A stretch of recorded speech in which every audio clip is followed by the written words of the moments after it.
أعوذ بالله من الشيطان الرجيم بسم الله الرحمن الرحيم ثم الصلاة والسلام على أشرف خلق الله محمد الفاتح لما أغلق والخاتم لما سبق الناصر الحق بالحق والهادي إلى صراطك المستقيم وعلى آله قدر ومقدار العظيم. Dear brother and sister في l'islam, aujourd'hui je voulais parler aussi d'un autre secret de Allah dans le Coran. Vous savez, la connaissance vient de Allah, que Dieu fasse que nous tous on soit des connaisseurs parfaits. Et que Allah nous accepte et qu'il nous assiste aussi pendant toute notre existence.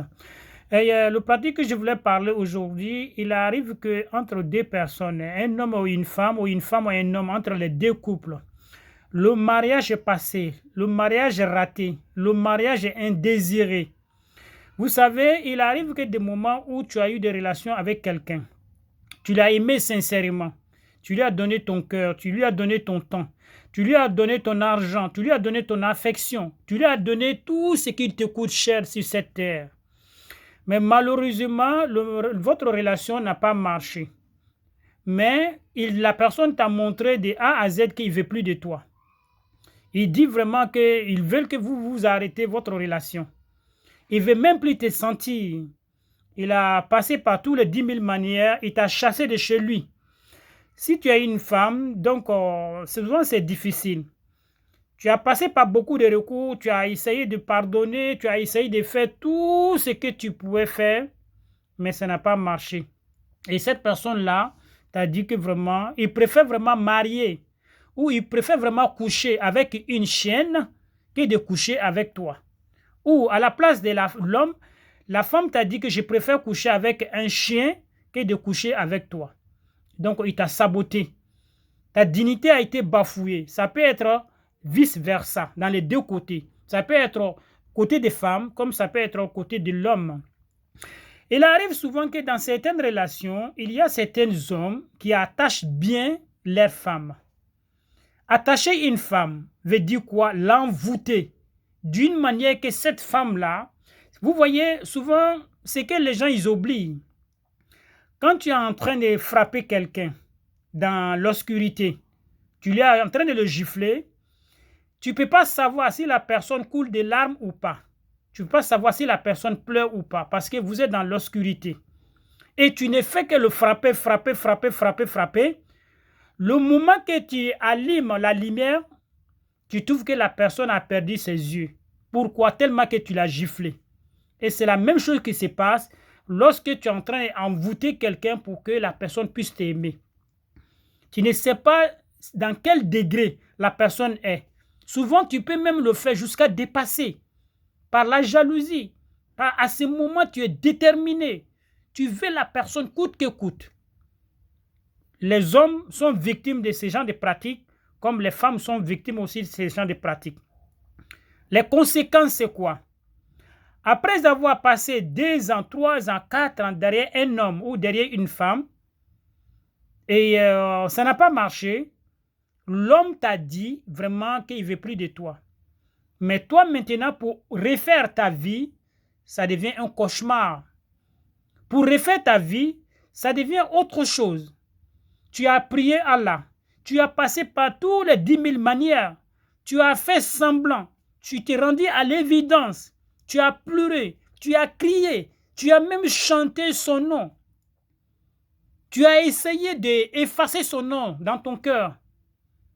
Mais rien ne marche. Le début, tu n'es pas considéré. Quand tu rentres dans une relation, du jour au lendemain, ça se gâte. Quand tu rentres dans une relation, du jour au lendemain, ça se gâte. Pourquoi cet homme t'a envoûté? Pourquoi cet homme t'a attaché? Pourquoi cet homme t'a marabouté? Ce genre de pratiques, c'est beaucoup fréquent en Afrique, même en Occident. Vous voyez ce genre de trucs, ce qui se trouve dans ma main tout à l'heure, vous voyez ce genre de trucs, souvent aussi, on peut le faire contre une femme.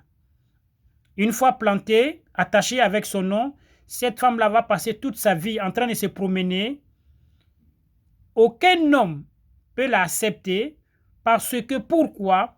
À chaque fois il se trouve avec un autre homme, l'effet de l'attachement déclenche. C'est un miracle, hein? Tu es dans une bonne relation, tu as rencontré un homme, tu veux vraiment refaire ta vie. Cet homme-là, Un jour, du jour au lendemain comme ça, cet homme-là te dit vraiment, je ne veux plus même te sentir. Quitte dans ma vie. Tu m'emportes la poisse. Tu es une femme malheureuse. Tu me bloques la vie. Depuis que je suis avec toi, rien ne marche dans ma vie. Je ne veux même plus que tu ne m'appelles. Tout ce que je t'ai donné là, il faut les prendre. C'est ce genre d'envoûtement qui fait ce genre de trucs-là. Il y en a plusieurs. Il y en a le cardinal. Il y a ce genre de pratiques. Il y a d'autres aussi. On prend le slip de la femme, ou bien on prend les poils, ou on prend les ongles, ou on prend... Il y a d'autres même qui utilisent même leur propre sang pour pouvoir envoûter une femme ou pour pouvoir envoûter un homme. Il y a des femmes aussi qui passent par certaines pratiques. Prie le bon Dieu que tu ne tombes pas dans leur marmite, sinon tu seras cuit comme banane braisée. C'est quoi? Il y a des femmes qui peuvent prendre même des objets, mettre dans leur côté intime, passer des jours avec. Toute la nuit, ils portent et ils préparent, ils donnent ça à un homme. Et cet homme-là devient comme un zozo, un mazo, un rejeté colonial, une personne non ingrata, qui n'a même pas de canalisation.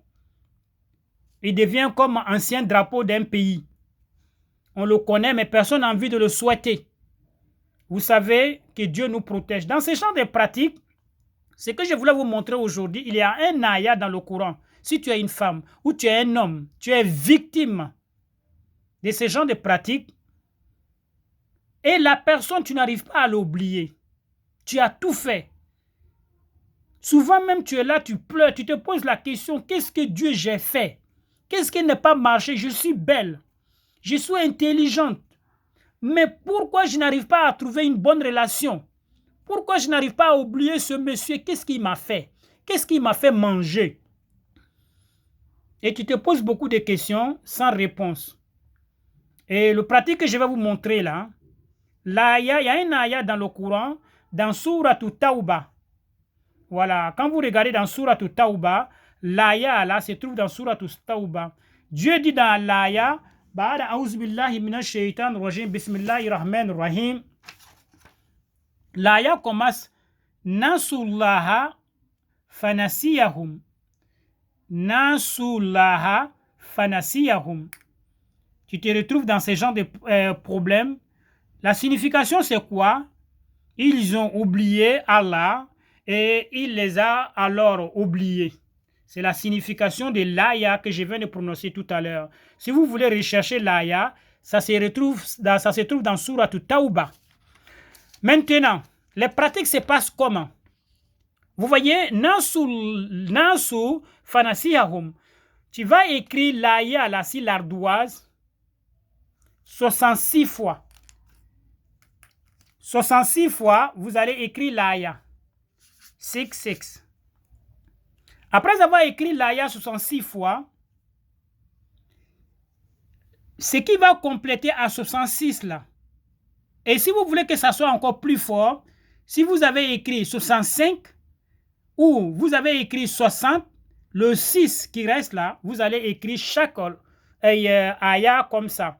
Nasu, tu es écrit ton nom qui est là. Si c'est toi, Mariam, qui est dans ce genre de situation, ou tu es Aïcha, qui est dans ce genre de situation, tu écris Nasu, tu écris ton nom ici. Fanasiyahum, tu écris la même chose, mais même là, tu as grandi ça, la personne qui t'a fait du mal, la personne qui t'a envoûté, la personne qui t'a marabouté, tu écris son nom là. Et après, vous allez essuyer. L'eau, quelle eau vous allez prendre pour essuyer? Vous allez chercher du citron. Essuyer avec l'eau de citron. Toi, la femme, avant de te coucher, tu prends un tout petit verre. Quand tu te réveilles, tu prends un tout petit verre. Tu bois un tout petit peu. Inch'Allah, summa Inch'Allah, pendant au moins ces 14 jours, cette personne-là, tu vas commencer à l'oublier comme il n'a jamais existé dans ta vie. Même s'il t'a attaché avec cardinal. Nom de Allah, c'est très puissant. Je le dis parce que pourquoi? Beaucoup de gens me sollicitent dans ce genre de problèmes. Et vous voyez, le monde est très grand. Le monde est vaste. Quelqu'un peut être en Chine, il a besoin de toi ici, en Afrique. Mais comment tu vas résoudre son problème? Mais si la personne même, il a quelque chose en main, il peut le faire, c'est encore mieux. Apprendre, donner poisson à ton frère qui a faim, c'est bon. Mais lui, apprendre à pêcher, c'est encore mieux. C'est ce que je voulais montrer aujourd'hui. Que Allah met le baraka. Votre frère, Al-Hadi Bangal Jabi. Wassalamu alaikum wa rahmatullahi ta'ala wa barakatuh.